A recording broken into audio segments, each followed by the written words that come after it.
Welcome back to part 2 of how to change out an alternator on a 2006 Volvo S40. So I went back to O'Reilly and exchanged the part. I get to the counter and the gentleman tells me, he looks at it and he pulls it up on the computer and asks about you know, when I ordered it, so on and so forth, and comes back out and he tells me the part needs to be tested on the car. Yeah. So I didn't blow a gasket, but I proceeded to be very direct and tell him it took me 2.5 hours to get this out of this car, almost 3 hours. And I was not prepared to put the old one back in the car, put a hot battery in it, pay a wrecker $300 to drive it, to get it from my house to their place to check to see if the alternator is bad while it's in the car, to find out whether or not it's bad, and if it is, then put it back on the wrecker, bring it back home, me spend another 2.5 hours or 2 hours taking it back out of the car so I could get another one. And I asserted myself and told him I was not prepared to do that. Long story short, he called the boss. Boss said give him an alternator, and just as a gesture, you know, he asked me, he said, do me a favor, when you get it installed in the car, can you bring it back by so we can check it? So I am going to do that. You know, they didn't have to. They could have lost the customer. They could have stuck it to me and said, you know what, tough shit, if it's not in the car, we ain't testing it, we ain't giving you a replacement. So anyhow, I did get out of the store with another one. I'm gonna go ahead and get this one installed, and I will take it back over there to him. I said I would, and then once we do that, I'll check back in with you and let you know if there's anything unusual about it. If it is a bad alternator, then this is the last part. You know, putting it back together, we'll call it good. All right, well, I'm going to do a step-by-step putting it back in. The first thing I'm going to do is, in reverse order, drop the alternator back in the same way that it came out. Get the 3 bolts in, get them torqued down, and then go from there. So I'll check in with you probably halfway through, and then final check-in, and we'll go from there. All right, check in a bit.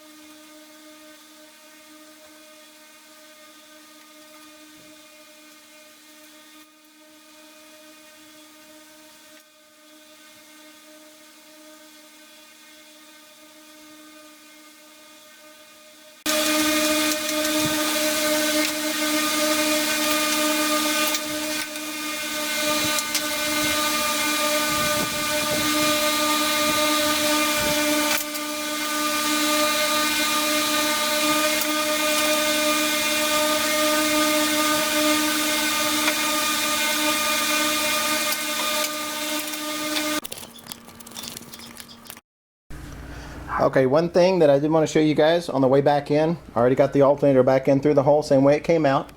One thing that I would recommend doing is once you get it in place, go ahead and pull the belt up and get it on the pulley, set the alternator and set the first bolt in the back.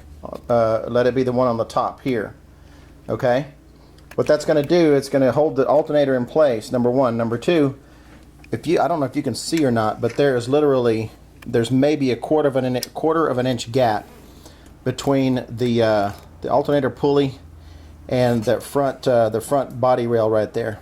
There is literally no room whatsoever to get that belt on. You could probably turn it and like bring it up this way and then go like that, but it's much easier to get the belt on the pulley before you get to this point. So just kind of bring it up, kind of hang it on right there, and let it droop, and you'll be good to go. Okay. Next, I'm going to go ahead and do the 2 bottom bolts. I'll do the charging cable and get the harness done, and then start putting everything together back on top.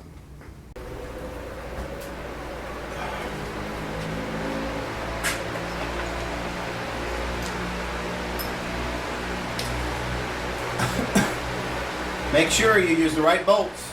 Remember, the short bolt goes on the top, the 2 longer bolts go on the bottom.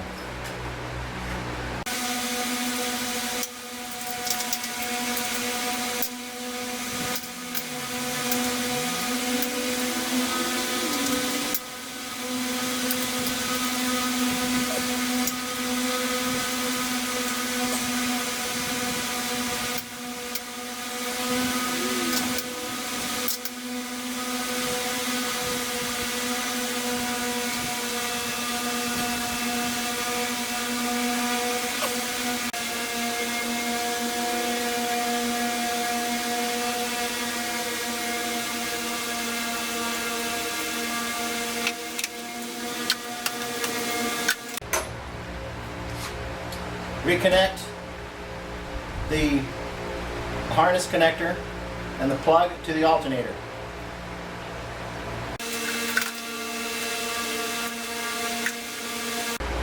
Reinstall the throttle body.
Okay, checking back in. Reassembly. I've got the alternator in. Again, I put the top bolt, and once I got the alternator down and in place, I threaded the belt over the top of the pulley because if you set it in place, you're not going to have enough room between the frames. So I got the belt threaded over, got it in place, got the top bolt set, did not tighten it, left it loose so I could move the alternator around, and then got the 2 bottom bolts, bolts that hold the alternator onto the block, got those installed. When those were tightened, came back and tightened the top bolt. Then I reconnected the harness connection. I reconnected the battery charging cable. Then I came in here, reinstalled the throttle body and reconnected the harness to it. Reinstalled the fresh air tube that comes off the air-to-air cooler from the lower front of the car that we removed earlier.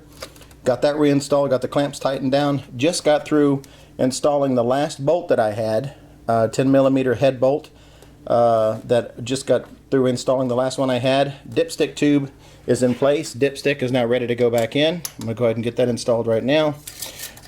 Next step is to install the 90 coming out of the airbox. It's actually to put the airbox back in place. So we're done down there. We're done with all the business down in the lower area. We can move the airbox back over, reinstall it, and Once we get that done, reinstall the air filter, put the cover back on the engine module, and put the 90 in up here. Then we'll go down to the bottom end and take care of business down there. After, of course, we put the last bolt in and reconnect here. So set you back on the tripod. I'll get those last few things taken care of, and then we're on to the bottom end.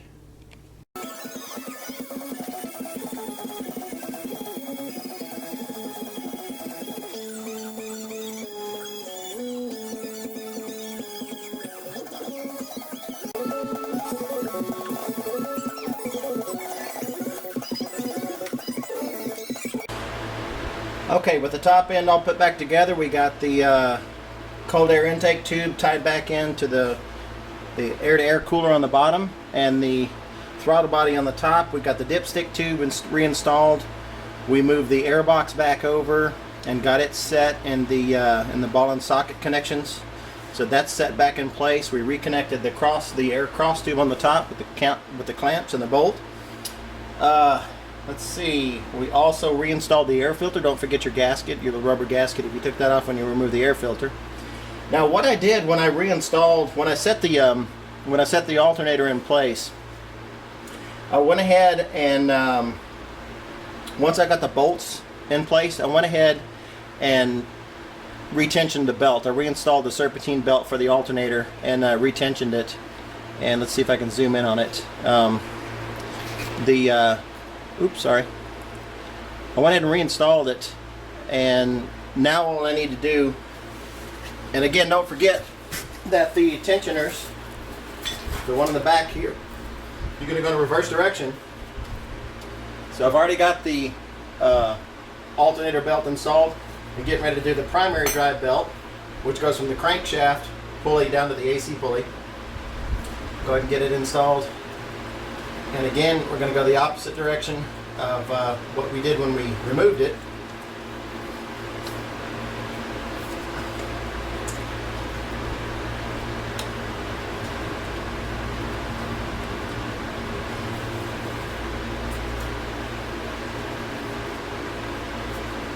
Get it set on the compressor pulley. Get it strung and threaded around the top crankshaft pulley. We'll get our wrench on, and we're going to go counterclockwise. This is a primary drive belt. Take that back, we're going to go clockwise. Leave the tension.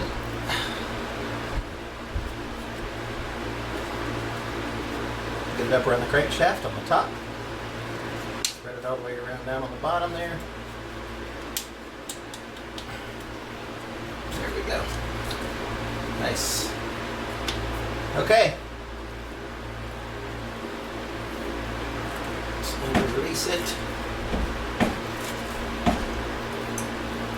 Make sure all the belts are set in place. Everything's in their groove. Okay, we're good to go on the primary belt. The secondary belt on the back for the alternator is already connected. Everything is ready to go. I've got the top end done, I've got the harness, I've got the charging cable, I've got everything set in place down here.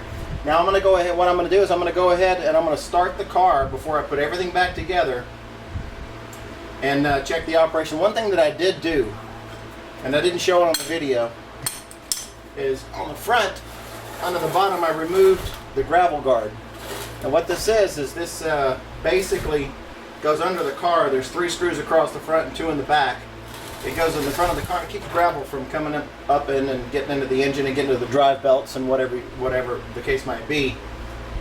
I removed that, and when I removed it, I had some more access from under the bottom. I could see up inside. I had more of a perspective to where I could see what I was working on. So go ahead and you know, and if nothing else, you know, if you end up dropping some nuts or bolts, or you drop a socket or 2, this is going to catch it. And the reason I took this down is because I dropped my T30. I dropped my T30 Torx bit, and when it fell down, it fell right into this little plastic thing. I figured, you know what, 5 screws, let's get it out of the way.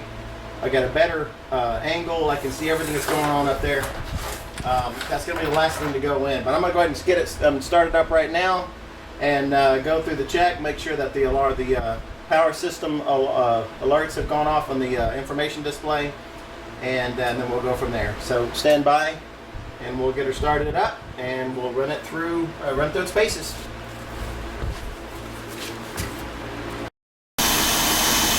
Okay, the engine is started up.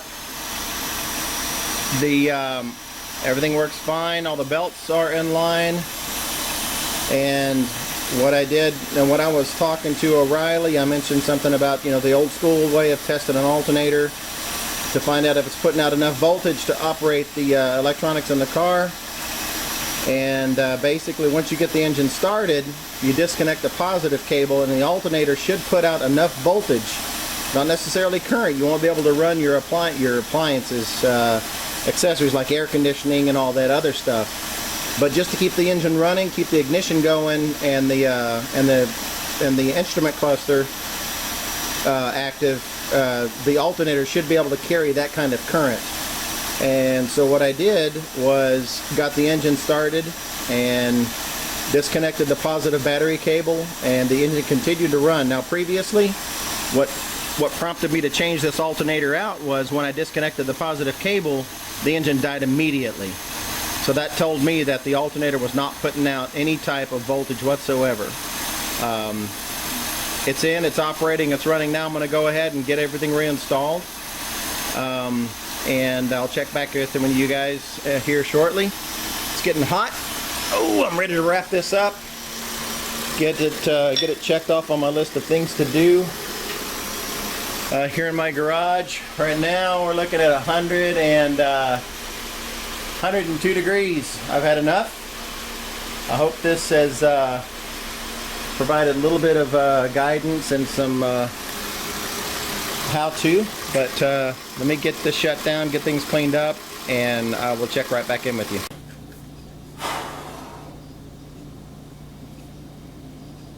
Alright YouTube, as you can see, the sun's setting and things are finally cooling off in here. It's still over 100 in my garage. You got up to 104. I've got a little temperature logger thing that I do. I'm in that business, so I was just curious. And putting this thing back together, temperatures were 102 to 104 inside my garage. I've got to get a shop sooner or later. Anyhow, enough of that. But I got the car put back together, took it for a test drive, ran the air conditioning, ran highway speeds, ran just cruising around the neighborhood speeds, came back. One of the tests that the car failed, which led me to believe that it was the alternator, was when the car was sitting and idling, I could disconnect the battery post, the positive battery post, and the car would die. When I got done with all of this running around and stuff, after I installed the new alternator, when I disconnected the battery from the battery post, disconnected the cable from the battery post, the car continued to run. Now, I wasn't running the air conditioning and the fan and all the other stuff. I basically just had the car sitting there idling, and it continued to run after I disconnected the battery cable. Now, so there's some Volvo technicians out there that can tell me whether that's the right thing or the wrong thing. I don't know. I'm not a professional. I'm not a Volvo tech. But back in the day, old school stuff, alternator's working. When you disconnect the battery cable, it's generating enough electricity to keep the ignition going and to keep the basic functions of the automobile active. Didn't happen with the old alternator. Disconnected the battery and it would die. New alternator, disconnected the battery, continued to run. The price on the alternator at O'Reilly when we got it a year ago was $242. Replacement cost right now for that alternator is $262. When I called Volvo and talked to them, I called the local dealership. They wanted $717 for a new alternator. And they were thinking it was going to take them about 4 to 5 hours to replace it with a shop rate of $125. So we're talking anywhere from $500 to $625 plus a $700, $711, $717 alternator. You're looking at about $1,200 to $1,300, no taxes, tax not included. You want to throw some taxes in there, you're looking probably $1,300 to $1,400 for an alternator. You can do this repair yourself. I've been working on cars my whole life, granted. I'm not a licensed mechanic by any means, but I do know, how to work on vehicles. you know, how to access things, which is why I showed you the video. This is all layman's. This is amateur stuff that I showed you guys today.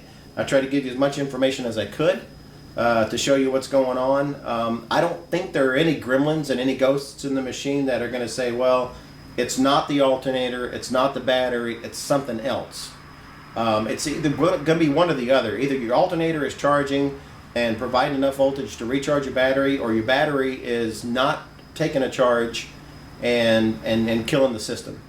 If your battery checks good and you've charged it and it dies again, which is what happened with this automobile, excuse me, you know, it had died. I put it on my charger, got a full charge out of it, it ran for another day, and then it died again. So anyhow, running a little bit long on the video. I want to wrap things up, but again, you know, you can go to different auto parts stores. I don't know if it's O'Reilly, CarQuest, Napa, whoever. You're going to pay anywhere from $180 to, you know, $250, $275 for an alternator, and spend, you know, a good part of a Saturday. It took me altogether, it took me about 6 hours, but you know, I was braking and changing camera positions and stuff like that to give you guys the right angles.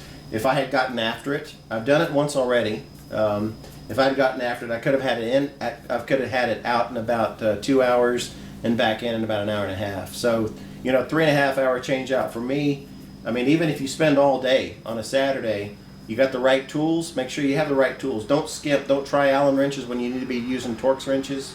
Don't try standard when you need to be using metric. Use the right tools. Use the right processes. Take your time. Be patient. And you too can change out an alternator like this. You know, tops you're going to pay $300 in an auto parts store, and you'll get out with a $300 repair instead of taking it to a dealership and paying $1,200, $1,300. Even some of the open shops, you know, maybe $700, $800. I'm not trying to take any money away from anybody, but this isn't rocket science. And I'm a capitalist. I think everybody needs to make money on what they know. But the thing about it is if you avail yourself of this knowledge and take the time to learn how to do it, then you know what? That intellectual capital is yours.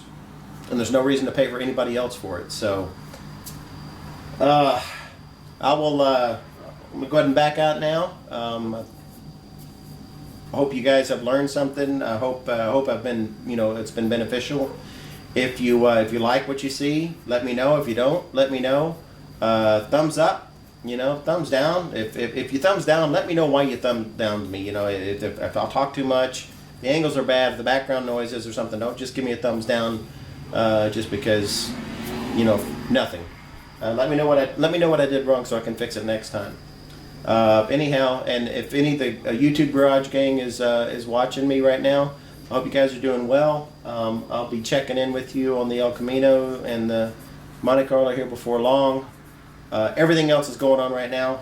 This car, I did a Taurus. I would have done a video on that, but literally the Taurus is a 2003 Ford Taurus V6. Alternator went bad on it as well. I changed that thing out in like 10 minutes. Honestly.